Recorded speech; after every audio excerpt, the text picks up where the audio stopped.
Welcome to the Volpe Report podcast, the state's premier public affairs show dedicated to the topics that matter most to Pennsylvanians. I'm your host, Chuck Volpe. Join us now as we speak to this week's guest. The following half-hour show is a paid political program and is not endorsed by this station, management, or staff. The following program is brought to you by Excalibur Insurance Management Services.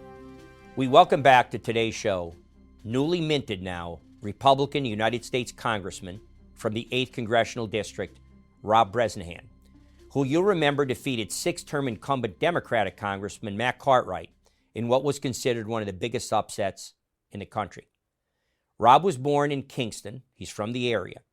As a young boy, Rob grew up in the family construction business, who were electrical contractors, by the way, and that company was a union shop affiliated with the IBEW. Rob went on to graduate from the nationally academically renowned Wyoming Seminary High School. He was an athlete there and a hockey player. Wyoming Sem, again, is a private prep school. Rob went after that on to earn his bachelor's degree from the University of Scranton. And while in school, at the age of 19, the young age of 19, I should say, he became the chief financial officer of his grandfather's business we refer to, Kaharcha Construction. Rob is a fifth-generation Northeastern Pennsylvanian, an accomplished businessman, college athlete, former chairman, a joint apprentice training committee member, as well as a trustee for the Health, Wellness, and Annuity for the IBEW 163 local union shop. Rob is also a community philanthropist. It was with that background and with those motivating factors that caused Rob to become a candidate for United States Congress. And of course, today he is our congressman. On tap for today's show, we will discuss the hysterical and unhinged response by Democratic leaders in the House and the Senate in response to the damning evidence of waste, abuse, and corruption that Elon Musk has discovered at the State Department and at USAID. The pathetic Democratic response has fallen so flat with Americans that their continued viability as a major party is being called into question. It should be an interesting show. This is the Volpe Report, a weekly news and political interview show examining the latest local, state, and national issues with Chuck Volpe. Insightful, informative, controversial. The area's premier political talk show, the Volpe Report. Rob, welcome to the Volpe Report. Let me be the first to say officially on the Volpe Report, United States Congressman Rob Bresnahan. Welcome to the Volpe Report. Chuck, thanks for having me. The last time we spoke, it was during the orientation process. So we're down elect. Here. We're in the trenches. That was Congressman-elect, exactly right. Well, before we get into all the great, juicy stuff that we have in front of us to talk about today, my first question, which I thought about all the way back to when you got elected on November 5th, was going to be, you're there, give or take, 40, 50 days, somewhere in that range. Talk about walking into a maelstrom. You have. So what's your first month and a half in Congress like? Well, the first couple of weeks, we're making sure our offices were tooled up, staffed up, ready to go. And I know that's what we spoke about during the orientation process. Was on day one, we needed to hit the ground running. And that's exactly what we did. Officially, everyone in D.C. is staffed up. The district offices will be open, fully operational within the next few weeks. Then came the steering committees to figure out what committees we want to serve on. And, with my background being a highway contractor, we found our way to transportation infrastructure, highway transit, aviation, and as well as small business and agriculture. So all very fitting to Northeastern Pennsylvania, very relevant to my background. But, it's been a whirlwind. What's so interesting and fascinating about this job is no 20 minutes of the day are the same. But what's the most rewarding part of my day is when we can help out the people of Northeastern Pennsylvania. When we have a constituent call and they're having issues with Social Security and they can't figure out a form, or we have a veteran that can't get into the Veterans Affairs because of a misplaced piece of paper, we're able to solve those issues. And that's something that our office is at the paramount of concern for. is responding to the people of northeastern Pennsylvania. So to answer the question, it's incredibly exciting. There's obviously a lot of things unfolding down here in Washington, D.C., but at the end of the day, it's extremely meaningful work, and I am just so grateful that the people of northeastern Pennsylvania were willing to give me a chance. Well, we've talked about this already. I have to confess that you must be doing a hell of a job in a little under 2 months, because the Democratic super PACs are actually running negative commercials. You're not there 100 days, and they're already... I wasn't here 20 days. They were running ads against me on day 20.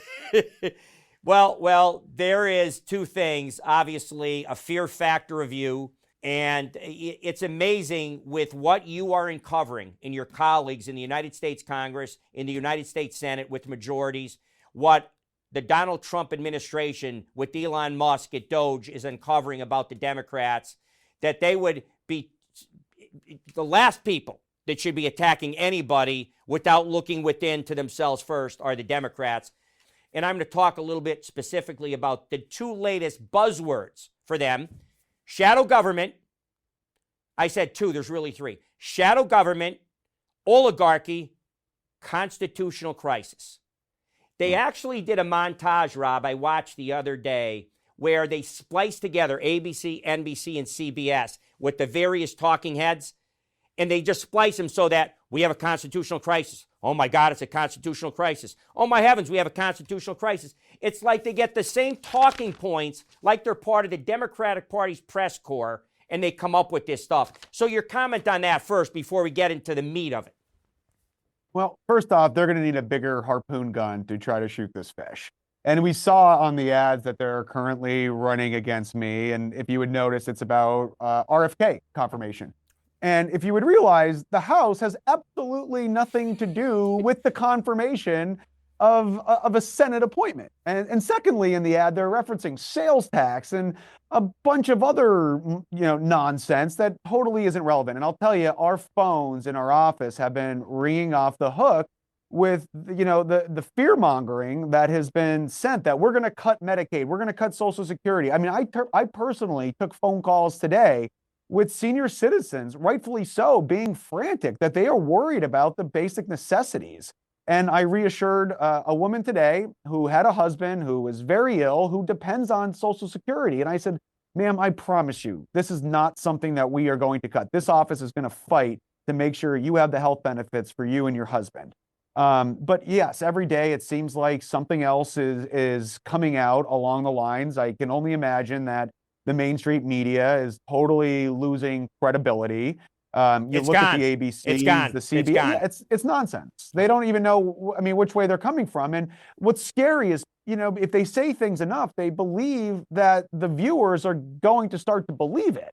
And that's what our office has been doing is, a lot of education, at least informing people where we stand on the issues and what we're going to be fighting for. But you just, they say, if they say something so many times, they're going to manifest it into a reality, and that just isn't the case. Exactly. No comes to mind actually for me, Rob. And I've used this with my audience in years past for different issues, but it's very appropriate now. And that's the story of the little boy who cried wolf. It seems to me, when you trot out an existential threat to our democracy, he incited a riot, he will take over and become a dictator, he's a threat to democracy, his presence on the ballot. That's a pretty big bullet, and it failed. He got stronger. Donald Trump, I'm talking about, and the Republicans. Then you go down the road. Once you pull out, Rob, the Adolf Hitler fascist card, there's nowhere else you can go up from that. That's a hydrogen bomb. It's the worst you can do. Bottom. Exactly right. Exactly right. And that failed. Even top Democratic strategists, James Carville, David Axelrod. James Carville has called them stupid. Axelrod has said, what are you doing? You have to talk to the people about a message for them instead of screaming about Trump. That doesn't work. It was proven not to work. Quote, it's not the hill you want to die on. And now, last but not least, they've taken to the streets, inciting insurrection themselves. screaming, calling people to come out, declarations of war, take over our government. They're raiding federal buildings. Wait, we have to shut down Washington. 10 times worse than anything Donald Trump said on January 6th. And I don't see any of them going to jail yet. So your comment generally about everything I've just said, the whole thing. 77 million people voted for Donald Trump. The House of Representatives received the highest level of votes ever. And that's because people were ready for a change. People are frustrated with what we were being told. And Donald Trump brought a totally different perspective. And here's what's remarkable. Everything Donald Trump said he was going to do on the campaign trail is exactly what he's doing. I mean, in exposing the waste, exposing the fraud and the abuse. And, we had even, we ran on that and, on being fiscally responsible. And, you would be surprised if Congressman Rob Bresnahan reached out to an office and wanted, requests on how our federal tax dollars were being allocated. It just would never come about. And, Congress, as frustrating as it could be sometimes, we have a lot of different factions within side of the party. Right now, we're working really hard, a member-driven process on budget reconciliation. Actually, right now, as we're doing this, the budget committee is meeting on the various different conversations that need to take place. We don't even know what they're going to look like. So a lot of this fear mongering that we've been hearing coming through the pipeline is all totally speculative. But I think when I walk around the cities of our district, whether it's the city of Scranton, Wilkes-Barre, I see our own Americans struggling to make ends meet. I see people on benches. I see our homeless veterans. And these are the people that fought for our country. And they can't afford to put food on their table or the basic hierarchy of needs, shelter, water. And we have hundreds of billions of dollars being sent all around the planet. And you know what? Donald Trump ran on putting America first, and that's exactly what he's doing. Exactly. We're getting close to our first break, so I want to save this for the second part of the break. But I have to do one of the comparisons before I get into specifics, as I said, is the fact they're talking about there's this, quote, shadow government being run by a billionaire oligarch, Elon Musk, attempting to take over the government of the United States. And you know what?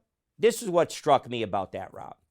First of all, if you want to talk about a shadow government and an oligarch trying to destroy the United States, George Soros' name comes to mind.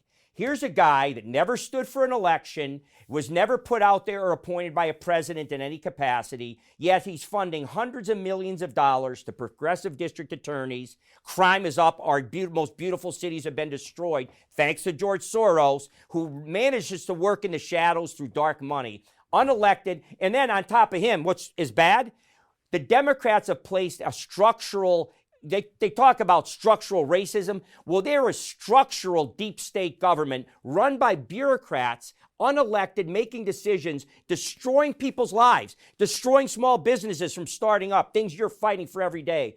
Here's again the hypocrisy. They're trying to say that about Elon Musk. My recollection is Elon Musk stood on a stage right next to Donald Trump at about 200 rallies across every city, state, borough, and township in this great country. They told the American people exactly what they were going to do, that they were going to clean up the corruption, they were going to clean up the wasteful spending, they were going to make government more efficient, they were going to root it out, they were going to go after the deep state that's killing normal Americans. And you know what the American people did say?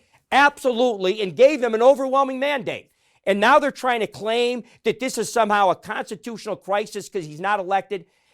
Give me your comment how the Democrats are out screaming, cursing, like just whatever your thoughts are. Every American should be cursing and screaming and frustrated when they're paying their income taxes and they're seeing the United States government literally light their hard-earned dollars on fire, regardless of where it's going through the USAID programs or, you could say $25 billion, the Sesame Street in Afghanistan. I mean, every American should be absolutely just irate about the irresponsibility of the federal government. And it's a big reason why I decided to run. When our own people are struggling to make ends meet, we have to take care of our own people before we can take care of the entirety of the world. Now, I think we need to look comprehensively at what the ripple effects will be, and how, whether it's the rice grower in California and what kind of implications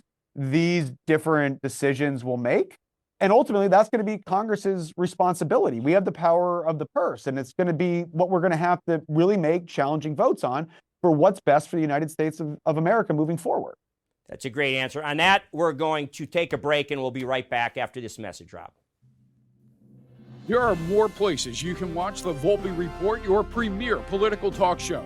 Tune in to Fox 56 every Sunday morning at 10:30 as we bring prominent national and state officials right into your living room. Or watch on YouTube at the Volpe Report, where you get full access to all of our episodes, wherever you are. Our guests are the newsmakers, the decision makers, the people who shape the policies that affect us all. We dive deep into what matters most to Pennsylvanians with in-depth interviews that give you the full picture. We're dedicated to providing you with unfiltered, thought-provoking conversations. Whether it's local policy, national politics, or everything in between, we're right here to break it down and keep you informed. So wherever you want to watch, the Volpe Report is always here for you, delivering everything you need to know in today's political landscape. Welcome back, Congressman. As promised in this second segment, I have to go to the glasses on this for the fine print. I want to kind of go through the highlights. No, not all of it on accounting. This comes from Congressman Chairman Brian Mast, Republican Chairman of the House Foreign Affairs Committee. Here are some of by the president, where's the proof? Where's the receipts? Well, there's screenshots of checks and all there. The proof is here. So let me go through this for our constituents and your constituents in Northeast and Central Pennsylvania. $15 million for condoms that ended up in the Taliban's hands. $15 million. $446,000 to promote the expansion of atheism in Nepal. That was through the State Department. $1 million to boost French-speaking LGBTQ groups in West and Central Africa, also through the State Department. $14 million in cash vouchers for migrants at the southern border. $14 million. $20,600 for a drag show in Ecuador. $47,020 for transgender opera in Colombia. $32,000 for LGBT-centered comic book in Peru. $55,000 for climate change presentation, warning about the impact of climate change in Argentina. $3,350,000, quote, for being and how to be LGBTQ in the Caribbean. This is all from USAID, by the way. $80,000 for LGBT Community Center in Bratislava, Slovakia. $3.2 million, Rob, to help Tunisian migrants readjust to life in Tunisia.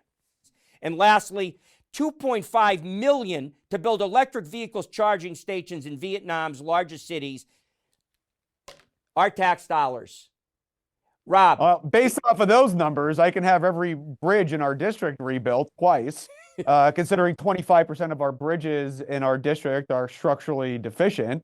And it seems to be every time we try to make a play to actually invest into the infrastructure, that whether you're making $7,000 a year or $7 million a year, you're going to drive over. But yet our district still continues to have to take alternative routes, and we're going to be using a canoe soon to get across the Susquehanna River. Yeah. Rob, you know what's most offensive to me? We have starving, homeless vets, United States citizen, American veterans of the armed services that protected us, the ones we're supposed to say thank you for your service to, sleeping in homeless encampments in below zero temperatures.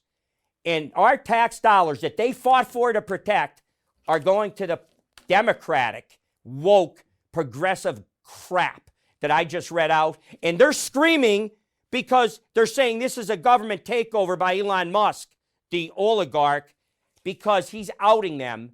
And the American people, how many people, normal, responsible people, would consider voting for a Democrat that have heard this stuff that I've just talked to you about? I think every American had this idea that the American government, the United States government, was just incredibly irresponsible with tax dollars. And now when you see it in an Excel spreadsheet, line by line, you now add a lot of color to how egregious these expenditures are.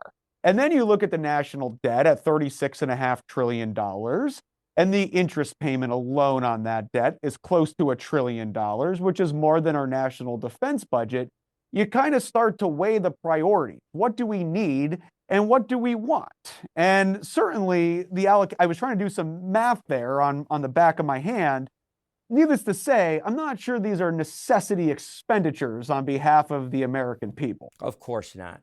It's necessity expenditures to promote the takeover of America for a very progressive ideology that the Democrats have wrapped their arms and lips around. And the reckoning came for them when they got washed out of power. And yet, Rob, they're doubling down. There's one more statistic for you. I saved the best for last. I just saw it on Hannity last night. Apparently at the Roosevelt, one of the most swank, you should see, they put the pictures up of this whole ornate golden inlaid on the ceiling leaf and all beautiful stuff. They were paid by the U.S. government $59 million for illegal immigrants to be housed in New York Sanctuary City under the Biden administration. $59 million. We have families, working families that can't make ends meet, living paycheck to paycheck, and their tax dollars are going there. Which ironically, the median household income of our district is $60,000 a year. So there's certainly a few extra zeros missing. And I know that if we were to get our share of those dollars, we'd have the Nanticoke Bridge would be rebuilt. And that's exactly what we're fighting for every single day in Congress on our Transportation Infrastructure Committee, is to stop those dollars from being sent all around the planet and bring it back to northeastern Pennsylvania, where they deserve to be spent for the people that pay their taxes and do the right thing. No doubt. Now let's talk about, part of this show is for you to talk to the people in your district, in your constituency that we cover in this media market. What are your priorities for them, and what are the things you're getting done for them in terms of monies you're going to bring back to the district?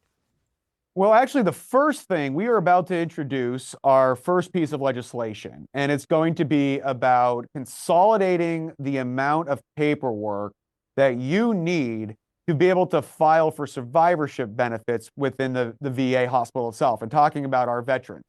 And right now, we're actually even we wanted to do a simulation about, hey, if we had a survivorship with a veteran that passed, what do they need to do for the surviving spouse? What do they need to do to be able to attain those benefits? And now I'm a member of Congress and I couldn't even get a straight answer. So we'll be introducing legislation to simplify those processes and to establish a way that we can consolidate all of that information so our veterans who fought for our country and the spouses and the families get the benefits that they deserve. So that actually is going in the hopper today. We're issuing a press release, hopefully within the next 2 hours, and we got bipartisan support. This is the people that supported us and fought for our freedoms every day. Honestly, I mean, every single day, nothing brings me more joy than when I get to see someone from the district in Washington, D.C., and whether it's our federal prison guards who we had a chance to tour the Canaan Federal Penitentiary and seeing what they're dealing with, and drones dropping off fentanyl over their walls and contraband coming in. We got to meet with the FOP and the firefighters. And you know what? It's just really rewarding that we get to meet with people where we get to make a difference. We get to be a listening ear, and then we get to really put the pen to paper and make a decision. And the most of these concerns and problems are really administrative. It's the bureaucracy at work that makes everything that much more frustrating, that much longer to bring to a resolution. So to the viewers at home, if you are having an issue with a bureaucracy, reach out to us. If you're having an issue trying to get your mail because the post office decided to put you into a different delivery zone, reach out to our office. If you're a veteran trying to navigate the VA program, reach out to us. Our office, we have dedicated caseworkers specifically revolving around our veterans. Our district offices will be opening up this week. Hopefully by next week, our phones are installed. We have to get final approval from the House admin on our build out for the security processes, but come and talk to us. That's what we're here for. We're here to represent Northeastern Pennsylvania. And at the end of the day, when we start and end our days, we talk about what did we do for Northeastern Pennsylvania today? What decisions did we make? And every decision needs to be in what's the best interest for our home, Northeastern Pennsylvania. So obviously, really appreciate you considering me to jump onto this segment. I love even our sidebar conversations and the passion. At the end of the day, we both do this because we're fighting for the country. We're fighting for the best outcome. And honestly, it is just the ultimate privilege of a lifetime to fight for what I've called home for 5 generations. Well, as I said earlier, back as congressman-elect at that time, you slew Goliath, a 6 going on 7-term congressman, House Appropriations Chairman. And that's because of your message and its freshness. It's because you are a standard bearer of a party now that's in a uniquely historical position, because your opponent, your main opposition, the Democrats at the national level, are self-destructing, Rob, every single day. They're singing. And they're panicking. Exactly. Exactly. Well, and here's the real question is why? Why would they be afraid of saving hundreds of billions of dollars in wasteful spending? There was, I think, the Office of Budget came up with a number that between like 2008 and recently 2024, that there was $2.3 trillion of wasted spending, of monies that never even got to where it was supposed to be going, or was fraudulently sent to a fraudulent company. We look at our $36 trillion deficit. That's $2.3 million in the last generation of wasteful money. I don't know how they can oppose that stuff, but they are. But literally, it's almost like you just have to keep going, keep fighting. One pundit said, Donald Trump and the Republicans and you are on the side of 80% of Americans on the issues they're for, and the only 20% that are on the more fringe issues, that seems to be the side the Democrats choose. The Republicans are on the 80%. The Democrats are on the 20%. I was never that good in math, but I can do that math. Well, think about just like unneeded subscriptions you have on your phone. I mean, that's what we're going through here. And, we have these conversations at our kitchen tables, inside of our houses and our families. We're not going to pay for things we can't afford when we're already struggling as a country and we're hemorrhaging cash hand over fist, and we can barely pay our own bills. Right. Exactly right. Well, Rob, I know your time is, you've got to go, and this brings to an end our segment. Real quick, did I understand you had the gavel for a while today? I did. We were presiding over the special order hours, and we were talking about the necessity to reinvest into our power distribution systems on top of the generation of electricity, the transmission, as well as the distribution. So the hour we were there for actually an hour and a half, and always nice to be up in the rostrum there and have the gavel. Well, so Speaker Mike Johnson handed you the gavel for a while, did he? He surrendered it just for a little bit, but then he came back in and he yanked it back. But it just, power. I mean, when you're sitting up there, I was just looking around, and right across from the rostrum is Moses, and he's looking right back down at you, and people up in the gallery listening to the special orders, and it's just you have to go up there and pinch yourself, and you have to say, oh my gosh, this is my life right now. Well, again, Godspeed in the work you do for all of us. You're doing great work, and keep it up, Rob. We'll have you back later in the spring. Thank you, Chuck. Thanks for joining us for this edition of the Volpe Report podcast. Be sure to visit our YouTube and Facebook pages for upcoming episodes. You can catch up on the Volpe Report podcast on your favorite podcast provider.